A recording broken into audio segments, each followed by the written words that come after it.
Let's play a quick game. I'm going to show you a few things you know perfectly well. And I just want you to notice one thing, how certain you feel.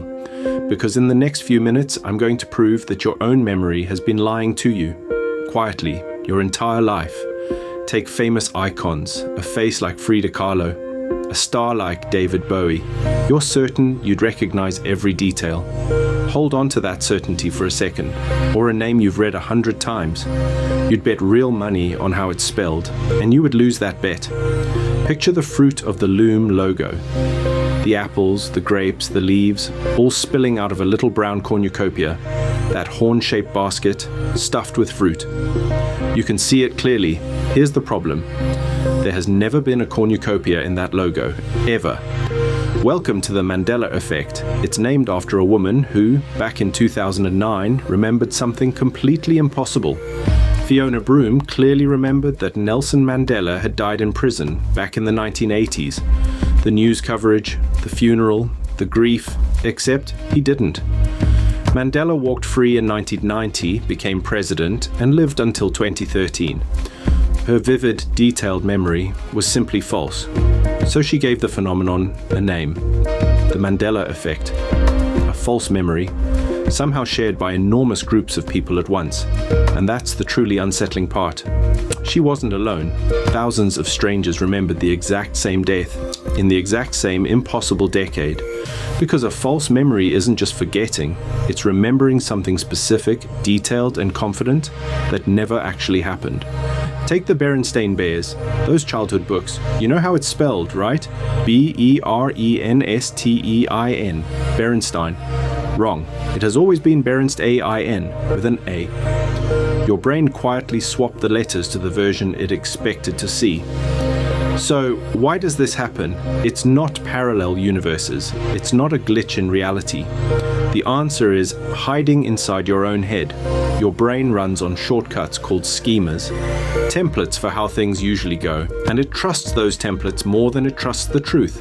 Picture the Monopoly man, top hat, cane, big white moustache, and that little monocle on his eye. You can see it, can't you? He has never worn a monocle, not once. Your brain just added it because a rich old cartoon man is supposed to have one. It fits the pattern, so your mind fills it in, helpfully, automatically, without ever asking your permission. Same with peanut butter. Everyone swears the brand is Jiffy. It's not. It's always been Jif. Jiffy just sounds more right, but here's where it gets strange. Why do millions of us make the exact same mistake? It's called social contagion. Memory spreads like a game of telephone. You absorb other people's version, and your brain quietly rewrites yours to match theirs. We'll even blend things together. A chase, a building, a moment, stitched into one vivid memory of a scene that never existed. And nowhere is this clearer than in the movies and shows you've watched 100 times. So let's test you. Star Wars, the most famous line in film history. Darth Vader turns around and says, "Luke, I am your father." He never said it. The real line is, "No, I am your father." The word Luke was never there at all. Snow White, the evil queen, steps up to the glass and says, "Mirror, mirror on the wall." Everyone knows that one. Except the real line is, "Magic mirror on the wall." Magic, not mirror. You've been quoting it wrong your whole life. Looney Tunes. You'd spell it T-O-O-N-S, right? But no. It's tunes, like music. It always has been. Kit Kat. Is there a hyphen? Kit-cat? Picture the rapper. Most people add a hyphen that has simply never been there. Pikachu, that little electric mouse. His tail is yellow, with a black tip at the very end. Right? Wrong again. Pikachu's tail has always been pure yellow, no black tip. You're remembering a Pokemon that doesn't exist. Scooby-Doo, Shaggy's catchphrase, his look, that little goatee. All just slightly different from the version playing in your head. A Christmas Carol. How many ghosts visit Scrooge? Picture them. Most people miscount and misremember which one came first. Titanic, the ending. Could Jack have fit on that floating door beside Rose? The scene you remember isn't quite the scene that played. Oscar Mayer. The hot dog brand, is it M-A-Y-E-R or M-E-Y-E-R? You've sung the jingle, but can you actually spell it? And a big one. Coca-Cola invented the modern red-suited Santa, right? Nope. Santa was wearing red long before Coke ever existed. C-3PO from Star Wars. Solid gold, head to toe. Except he isn't. He has one silver leg that almost nobody remembers, and the film itself. Is it Willy Wonka and the Chocolate Factory, or Charlie? Even the title you're picturing might be wrong. By now your head is spinning, because these aren't fuzzy guesses. They're sharp, confident, detailed memories, and they are all fake. So here's the uncomfortable truth.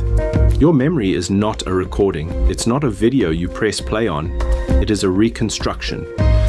Every single time you remember something, your brain rebuilds it from fragments and quietly rewrites it a little every time. It also forgets where memories came from. A film, a dream, a story a friend told you, all blur together into, I saw that. Your brain keeps the gist, the feeling, the rough shape of a thing. It throws away the fine detail, and then it invents new detail to replace it. And here's the paradox. How confident you feel has almost nothing to do with how accurate you are. Certainty is not proof. The more often you recall something or hear it repeated, the more true it feels, even when it is completely, provably wrong. Each recall carves the false version a little deeper until the fake memory feels more real to you than the truth ever did.